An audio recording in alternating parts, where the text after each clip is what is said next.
आज का क्लास हम लोग का चैप्टर तो वही है कार्बन और कार्बन के यौगिक। 2-3 क्लास पीछे पढ़ लिए। आज के क्लास में हम लोग को देखना है कार्बन में क्या चीज़, कार्बन की अपरूपता।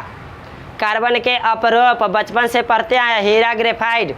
कार्बन के 2 अपरूप होता है ना, क्लास 9th में भी पढ़े होंगे, 10th में भी पढ़े होंगे।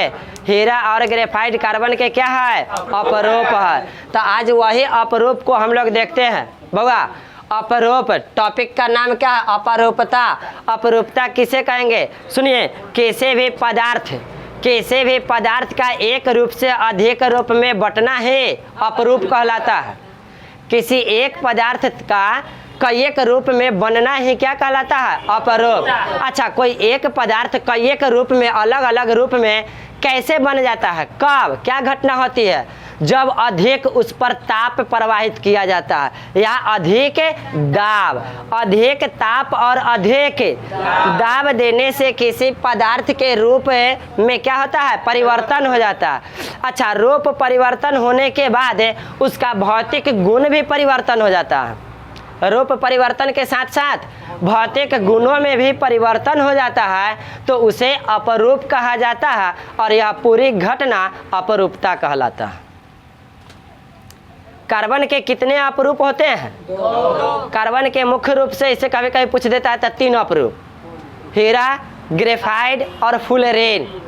मुख्य रूप से 3 अपरूप, हीरा, ग्रेफाइट और फुलेरेन। ऐसे अभी हम लोग थोड़ा विस्तार से पढ़ रहे हैं, तो सुनिए, पहले देख लीजिए। अपरूपता में जब किसी पदार्थ पर अधिक ताप व दाब पड़ता है तो वह विभिन्न रूपों में परिवर्तित हो जाता है तथा उसका गुण भी बदल जाता है, जिसे क्या कहा जाता है, अपरूप कहा जाता है। और यह घटना क्या कहलाता है, अपरूपता कहलाता है। कार्बन के जो अपरूप हम लोग को आज पढ़ना है, उसमें देख लिए पहले तो अपरूप क्या होती है, अपरूपता क्या होती है उसको जान लिए। अब अपरूपता में किसके अपरूप को देख रहा है, कार्बन के अपरूप। जैसे हम लोग पीछे क्लास में पिछला चैप्टर में समस्थानिक कैसे पढ़े थे, एक ही तत्व के कई के स्थान पर आ गया था समस्थानिक, तो उसी के जैसा समस्थानिक जैसा ही इसको समझ लेते हैं। कार्बन के कई एक रूप में देखते हैं कार्बन को, तो कार्बन के क्या कहला गया, अपरूप कहलाया। तो कार्बन के अपरूप को 2 भागों में बांटा गया है, 2 प्रकार के हुआ, एक रवादार कार्बन और एक बेरवादार। एक रवादार और एक बेरवादार।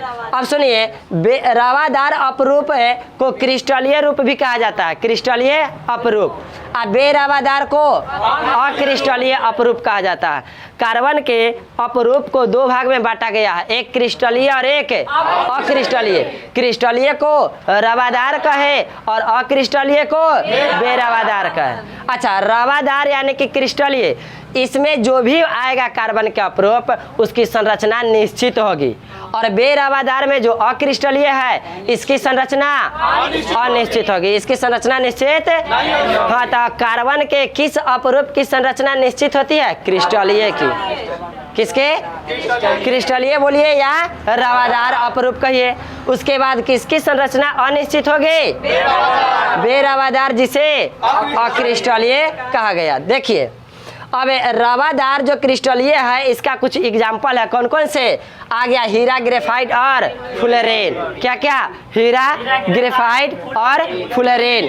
कार्बन के अपरूप को 2 प्रकार से बांट दिया गया है, एक रवादार और एक बेरवादार। रवादार को क्रिस्टलीय कहा गया और बेरवादार को, रवादार की संरचना निश्चित होती है और बेरवादार की संरचना अनिश्चित होती है। अच्छा, जिसकी संरचना निश्चित होती है उसमें आता है हीरा, ग्रेफाइट और फुलेरेन। हीरा, ग्रेफाइट और जिसकी संरचना अनिश्चित होती है उसमें आता है कोयला, कोक, कोयला हो गया, कोक हो गया, चारकोल हो गया, यहाँ पर क्या होगा, काजल होगा, काजल। कोयला है, कोक है, काजल है और चारकोल है। ये सब बेरवादार, कार्बन के बेरवादार अपरूप है। अब आएगा कि काजल कार्बन का कौन सा अपरूप है, बेरवादार या अक्रिस्टलीय। कोयला कार्बन का कौन सा अपरूप है, अक्रिस्टलीय कहेंगे या बेरवादार। कार्बन के अपरूप कोयला की संरचना डैश होती है, अनिश्चित होती है। कोयला की कोई निश्चित संरचना होती है क्या? काजल की कोई निश्चित संरचना होती है क्या? नहीं। अब हम लोग को इसमें क्या देखना है, कार्बन के जो अपरूप है रवादार और बेरवादार, जिसमें हीरा ग्रेफाइट फुलेरीन आ गया रवादार में, और कोयला कोक चारकोल और काजल आ गया बेरवादार में। अब इस सभी के बारे में बारी बारी से थोड़ा थोड़ा हम लोग को जानना। तो सबसे पहले जान लेते हैं किसके बारे में? हीरा। हीरा को इंग्लिश में क्या कहा जाता है? डायमंड। हीरा को क्या कहा जाता है? डायमंड। अच्छा, हीरा कार्बन का सबसे शुद्ध रूप होता है। हीरा के बारे में जानिए विशेषताएं। सभी के कार्बन के जितने भी अपरूप है सभी के बारे में बारी बारी से हम लोग को विशेषता को जानना है, देखना। तो सबसे पहले हीरा। हीरा कार्बन का सबसे शुद्ध रूप होता है। हीरा कार्बन का सबसे शुद्ध रूप होता है। उसके बाद यह प्राकृतिक रूप से बहुत ही कठोर होता है। प्राकृतिक रूप से बहुत ही इसकी संरचना निश्चित होती है और चतुष्फलीय होती है। चतुष्फलीय या कहीं कहीं आपको ऑप्शन मिलेगा सम चतुष्फलीय, मतलब चारों फलक समान। सम चतुष्फलीय इसकी संरचना होती है। हीरा की संरचना सम चतुष्फलीय होती है। अच्छा, हीरा के बारे में जानते हैं तो थोड़ा सा और जान लेते हैं कि हीरा सबसे ज्यादा कहाँ पाया जाता है? विश्व स्तर पर देखा जाए तो दक्षिण अफ्रीका में सबसे ज्यादा। दक्षिण अफ्रीका में हीरा दक्षिण अफ्रीका में पाया जाता है, ब्राजील में पाया जाता है, अमेरिका में पाया जाता है, रूस में पाया जाता है, अपना इंडिया में भी पाया जाता है। सबसे ज़्यादा विश्व स्तर पर देखा जाए तो पूरे विश्व में जितने भी हीरा का उत्पादन है उसमें 95% हीरा जो है वह साउथ अफ्रीका में पाया जाता है। पूरे विश्व में जितने हीरा होता है, हीरा का उत्पादन होता है, जितना भी हीरा पाया जाता है उसका 95% हीरा केवल एक देश है, कौन? दक्षिण अफ्रीका, वहाँ पाया जाता है। भारत में हीरा के बारे में जान लीजिए। भारत में हीरा सबसे ज़्यादा पाया जाता है आंध्र प्रदेश के गोलकुंडा में। गोलकुंडा की खान, आंध्र प्रदेश के गोलकुंडा की खान है, वहाँ पर हीरा बहुत पाया जाता है। उसके बाद अपना पन्ना मध्य प्रदेश में है, वहाँ पर भी हीरा बहुत पाया जाता है। दो जगह अपना भारत में बहुत विख्यात है, एक गोलकुंडा और एक पन्ना। गोलकुंडा कहाँ? हैदराबाद। गोलकुंडा कहाँ है? हैदराबाद, आंध्र प्रदेश में। उसके बाद पन्ना कहाँ है? मध्य प्रदेश में। तो भारत में दो जगहों पर हीरा सबसे अधिक मात्रा में पाया जाता है। और हीरा की विशेषताएं और देखते हैं हम लोग हीरा के बारे में। क्या? हीरा कार्बन का सबसे शुद्ध रूप क्या होता है? हीरा। यह प्राकृतिक रूप से कठोर पदार्थ होता है। प्राकृतिक रूप से कठोर होता है, लेकिन जितने भी प्राकृतिक पदार्थ है उन सभी में सबसे कठोर माना जाता है किसे? हीरा को। हीरा के बारे में और देखते हैं। इसका आकार चतुष्फलीय होता है। यह ऊष्मा तथा विद्युत का कुचालक होता है। सुचालक नहीं, कुचालक। इसके अंदर से ऊष्मा या विद्युत प्रवेश नहीं कर पाता है। विद्युत प्रवाहित, हीरा से विद्युत प्रवाहित नहीं हो सकता है। प्रकाश पड़ने पर हीरा चमकता है। प्रकाश जब हीरा पर पड़ेगा तो क्या करेगा? चमकेगा। अर्थात कह सकते हैं कि हीरा एक प्रकार का पारदर्शी पदार्थ है। हीरा कैसा पदार्थ है? पारदर्शी पदार्थ है। इसका प्रयोग क्या कहाँ होता है? आभूषण बनाने में, जवाहरात बनाने में। जवाहरात मतलब हाँ, हीरे जवाहरात होता है ना। बहुत सारे आभूषणों से बना हुआ जो आभूषण कई एक प्रकार के उसमें मतलब सोना चांदी सब मिला करके लगाया जाता है। उसमें हीरा भी लगा दिया गया, क्वालिटी को बढ़ा दिया गया। जवाहरात, हीरे का जवाहरात कहलाता है। हाँ, ताज में या बहुत बड़ा बड़ा मुकुट जो बनाया जाता है राजा महाराजा के पहनने वाला, उस सब में हीरा लगाया जाता है। हीरा का प्रयोग होता है। अब सुनिए, हीरा पर प्रकाश पड़ता है तो चमकता है। अच्छा, हीरे से प्रकाश का पूर्ण आंतरिक परावर्तन होता है। प्रकाश की घटना होती है क्या? पूर्ण आंतरिक परावर्तन। हीरे से प्रकाश का पूर्ण आंतरिक परावर्तन होता है। अच्छा, हीरा का प्रयोग कहाँ कहाँ होता है? काला हीरा का प्रयोग काला हीरा को बोट के नाम से भी जाना जाता है। इसका प्रयोग कांच काटने में होता है। कांच मतलब शीशा काटने में होता है, संगमरमर काटने में होता है, बड़े बड़े चट्टान को काटने में हीरा का प्रयोग होता है। हीरा का प्रयोग चट्टान काटने में, संगमरमर काटने में और कांच को काटने में हीरा का प्रयोग होता है। और जान लेते हैं हीरा का अपवर्त। हीरा का जो क्या होता है, क्वथनांक बहुत ही उच्च होता है। हीरा का क्वथनांक बहुत ही उच्च होता है। कितना होता है इसका क्वथनांक? हीरा का क्वथनांक कितना होता है? वो तो अपवर्तनांक हो गया, इसका क्वथनांक होता है नहीं बी। एक मिनट रुकिए। हीरा के बारे में इतनी बातें जाने, अब 2-3 बातें और। हीरे का गलनांक कितना होता है? 3843 केल्विन। हीरा का गलनांक कितना होता है? 3843 केल्विन। हीरा का अपवर्तनांक कितना होता है? 2.45। हीरे का अपवर्तनांक 2.45। हीरे का घनत्व खूब पूछता है, अपवर्तनांक और घनत्व खूब पूछता है। घनत्व कितना होता है? 3.52। हीरे का घनत्व 3.52। हीरे का घनत्व, हीरे का अपवर्तनांक 2.45। हीरे का अपवर्तनांक, हीरे का गलनांक, हाँ 3843 केल्विन। अच्छा, हीरे को जो वजन किया जाता है, हीरे की जो माप होती है किस चीज में होती है? कैरेट में। हीरे की माप क्या चीज में होती है? अच्छा, 1 कैरेट बराबर कितना होता है? 1 कैरेट बराबर होता है 0.2053 ग्राम होता है। कितना होता है? किस में होती है? कैरेट में। ग्रेफाइट का, सॉरी, हाँ हीरा ना, हीरे की माप किस चीज में होती है? कैरेट में होती है। 1 कैरेट बराबर क्या होता है? 0.2053 ग्राम होता है। 0.2053 ग्राम होता है 1 कैरेट बराबर। तो हीरे से संबंधित जो भी मुख्य बातें थी, कार्बन के जो अपरूप हीरा है, क्लियर हो गया। अब कार्बन के दूसरे अपरूप को हम लोग देख रहे हैं, जिसका नाम क्या है? ग्रेफाइट।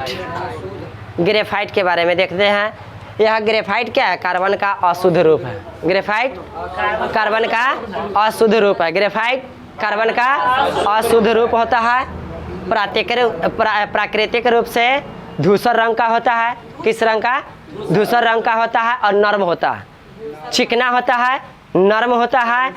और इसका प्रयोग पेंसिल बनाने में किया जाता है, और कभी कभी भारी मशीन में अस्नेहक के रूप में भी इसका प्रयोग किया जाता है, या किसी सतह को चिकना कर देता है। ग्रेफाइट चिकना होता है। जहाँ पर ग्रेफाइट लगाया जाता है किसी सतह पर, क्या होता है? चिकना। वो पेंसिल बनाने में ग्रेफाइट का प्रयोग होता है। ग्रेफाइट पेंसिल को क्या करो, हाथ पर थोड़ा सा कहीं ऐसे करके घस लो, क्या कर देगा? चिकना कर देगा। इसे लगाएंगे तो छलेगा ना, चिकना कर देता है। धूसर रंग का होता है, थोड़ा सा काला टाइप के इसका जो रंग होता है। कैसा होता है? कठोर होता है कि नर्म होता है? ग्रेफाइट नर्म होता है। कार्बन का अशुद्ध रूप, कार्बन का अशुद्ध रूप होता है। अच्छा, ग्रेफाइट कहाँ पाया जाता है? अमेरिका में, श्रीलंका में, ब्राज़ील में, कनाडा में, भारत में। कहाँ? अमेरिका हो गया, श्रीलंका हो गया, ब्राज़ील हो गया, इटली में भी पाया जाता है, उसके बाद नेपाल में भी पाया जाता है, और फिर भारत में भी पाया जाता है। भारत में ग्रेफाइट कहाँ पाया जाता है? उड़ीसा और राजस्थान ज़्यादा। उड़ीसा में पाया जाता है, राजस्थान में पाया जाता है, बंगाल में पाया जाता है, कश्मीर में पाया जाता है। ज़्यादा पूछा जाता है राजस्थान में खूब ग्रेफाइट। उड़ीसा और राजस्थान में बहुत अधिक मात्रा में पाया जाता है।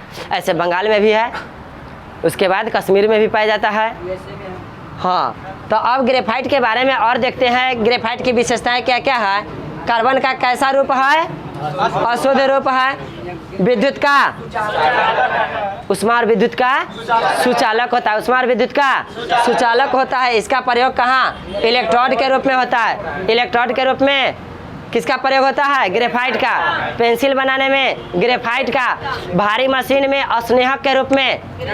भारी मशीन में एक पार्ट के बाद दूसरा पार्ट कहीं लगा रहता है, जब जहाँ पर खूब घर्षण होता है तो उस घर्षण को कम करने के लिए वहाँ पर ग्रेफाइट लगाया जाता है, क्योंकि उछलेगा, घर्षण वहाँ पर कम होगा। घर्षण को कम करने के लिए, अच्छा जहाँ पर छहलता है वहाँ पर घर्षण कम होता है, अधिक होता है? घर्षण कम होता है। तो घर्षण को कम करने के लिए भारी मशीन में इसका प्रयोग किया जाता है। क्वेश्चन पूछता है, भारी मशीनों में ग्रेफाइट का प्रयोग किस रूप में किया जाता है? अस्नेहक के रूप में। किस रूप में? अस्नेहक के रूप में। अच्छा, क्यों किया जाता है? घर्षण को कम करने के लिए किया जाता है। इसका उपयोग पेंसिल बनाने में भी होता है। इसका गलनांक उच्च होता है, जिसके कारण इसका उपयोग भारी मशीन में घर्षण कम करने के लिए अस्नेहक के रूप में किया जाता है। कभी कभी अस्नेहक नहीं रहेगा तो लुब्रिकेंट रहेगा, लुब्रिकेंट के रूप में किया जाता है। इसका आकार षष्ठफलीय होता है। कैसा होता है? षष्ठफलीय होता है। इसका आकार षष्ठफलीय होता है। हीरे का ग्रेफाइट है। ग्रेफाइट का आकार, हीरा का आकार चतुष्फलीय होता है। ग्रेफाइट का आकार षष्ठफलीय होता है। अच्छा, ग्रेफाइट का गलनांक कितना होता है? ग्रेफाइट का गलनांक 38। वो तो हीरा के बताए थे। ग्रेफाइट का कितना होता है? 937 केल्विन। मात्र 937 केल्विन है। हाँ, ठीक बोले हैं। ये ग्रेफाइट का नर्म होता है कि कठोर पदार्थ होता है? ग्रेफाइट नर्म होता है और इसका गलनांक कितना होता है? 937 केल्विन। हीरा कठोर होता है, उसका गलनांक कितना होता है? हाँ, 3843 केल्विन हीरे का गलनांक होता है और ग्रेफाइट का गलनांक 937 केल्विन। तो अभी हम लोग देख लिए ग्रेफाइट के बारे में अच्छा से जान गए और हीरा के बारे में। कार्बन के 2 अपरूप देख लिए। अब तीसरा अपरूप बहुत ही इंपॉर्टेंट है, क्या? फुलेरीन। और फुलेरीन के बारे में देख लेते हैं। क्रिस्टलीय में आता था हीरा, ग्रेफाइट और फुलेरीन, जिसमें हीरा के बारे में देख लिए, ग्रेफाइट के बारे में देख लिए। अब हम लोग को देख रहे हैं किसके बारे में? फुलेरीन के बारे में। कार्बन का एक अपरूप और है क्रिस्टलीय अपरूप में, कौन? फुलेरीन। देखिए, फुलेरीन की खोज हुई थी 1985 में। नया हाल फिलहाल में हुआ है, मतलब 1985 में इसकी खोज हुई थी। कार्बन के क्रिस्टलीय रूप में जो तीसरा आया फुलेरीन, इसकी खोज कब हुई? 1985 में हुई। या इसके एक अणु में कार्बन के 60 से 70 परमाणु होता है। फ्लोरीन के एक अणु में कार्बन के 60 से 70 परमाणु होता है। तब ना उसी में रखे ना आता है C60 आता है ना, C60, C61, C65, C70, इस तरह से आता है। फुलेरीन का ही रूप होता है वो सब। तो कार्बन के तीसरा अपरूप फुलेरीन हुआ। फुलेरीन के एक अणु में कितने परमाणु होते हैं कार्बन के? हाँ, 60 से 70 परमाणु होता है। इसकी संरचना कैसी होती है? गोल गुंबद। गोल गुंबद बोले तो फुटबॉल की तरह। फुलेरीन की संरचना फुटबॉल की तरह। फुलेरीन की संरचना फुटबॉल की तरह। फुलेरीन की संरचना, हाँ, फुलेरीन की खोज कब हुई? 1985 में। फुलेरीन के एक अणु में कार्बन के 60 से 70 परमाणु होता है। इसकी संरचना गोल गुंबद बोले तो फुटबॉल की तरह होती है, जिसमें 32 फलक होता है। कितने फलक होता है? 32 फलक में से 20 फलक होता है षष्ठकोणीय और 12 फलक होता है पंचकोणीय। 12 फलक होता है पंचकोणीय और 20 फलक होता है षष्ठकोणीय। तो कुल कितने फलक होता है फुलेरीन में? फुलेरीन की जो संरचना होती है फुटबॉल की तरह, उसमें कितने फलक होता है? 32 फलक में 20 फलक षष्ठकोणीय और 12 फलक पंचकोणीय होता है। यह हीरा और ग्रेफाइट से अधिक अस्थायी होता है। सबसे ज़्यादा अस्थायी कौन होता है? फुलेरीन। हीरा से भी ज़्यादा अस्थायी होता है ग्रेफाइट, और ग्रेफाइट से भी ज़्यादा अस्थायी होता है फुलेरीन। तो कार्बन के कौन से अपरूप सर्वाधिक अस्थायी होता है? फुलेरीन। इसका उपयोग कहाँ होता है? प्राकृतिक गैस के शुद्धिकरण करने में। क्लियर? तो कार्बन के हम लोग क्रिस्टलीय अपरूप देख लिए। अब देख लेना है क्या चीज? अक्रिस्टलीय। अक्रिस्टलीय में क्या क्या बताए हैं? कोयला बताए हैं। उस अक्रिस्टलीय जो अपरूप होता है उसमें कोयला आता है। तो कोयला के बारे में देख लेते हैं कि अक्रिस्टलीय अपरूप में कोयला अशुद्ध रूप होता है। कार्बन का अशुद्ध होता है, अशुद्ध अपरूप आता है। इसकी संरचना निश्चित नहीं होती है। संरचना निश्चित नहीं होती है। कोयला की संरचना निश्चित नहीं होती है। कोयला के भी कई के रूप होता है। कौन कौन से? एंथ्रासाइट हो गया, बिटुमिनस हो गया, एंथ्रासाइट, बिटुमिनस, लिग्नाइट और उसके बाद होता है पीट। देखिए कोयला के ये 4 प्रकार है। कोयला के 4 प्रकार है। कौन कौन? एंथ्रासाइट, बिटुमिनस, लिग्नाइट और पीट। जिसमें सबसे अच्छा कोयला जो माना जाता है, सबसे अच्छा कोयला एंथ्रासाइट होता है। सबसे अच्छा कोयला एंथ्रासाइट होता है और सबसे खराब पीट कोयला होता है। सबसे खराब पीट कोयला। जो कभी कभी हम लोग कोयला के जलने के बाद उसमें से छोटा छोटा चुन लेते हैं ना कि अब इसको जलाएंगे, वही होता है पीट कोयला। सबसे खराब। सबसे ज्यादा उष्मा किसमें होता है? एंथ्रासाइड में। यह कोयला का सबसे अच्छा रूप है। कोयला का सबसे अच्छा रूप है कौन? एंथ्रासाइड। कोयला के 4 गो रूप है, कौन कौन?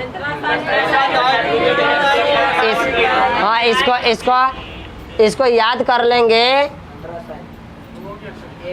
एबिलिटी, हाँ एबिलिटी। ए फॉर एंथ्रासाइड, बी से बिटुमिनस, ली से लिग्नाइट, पी से हाँ एबिलिटी। हाँ हाँ, कोयला के 4 गो रूप है, जिसमें सबसे शुद्ध रूप कौन है? ए, एंथ्रासाइड। ए से एंथ्रासाइड, बी से बिटुमिनस, ली से लिग्नाइट, पी से पीट कोयला। तो सबसे अच्छा कोयला कौन? पीट कोयला के एंथ्रासाइड। एंथ्रासाइड कोयला सबसे उत्तम होता है। बउआ, अब कोयला के बाद क्या आता है? चारकोल आता है। क्या होता है? चारकोल। चारकोल क्या होता है? लकड़ी के जलने के बाद जो अवशेष बच जाता है, चारकोल होता है।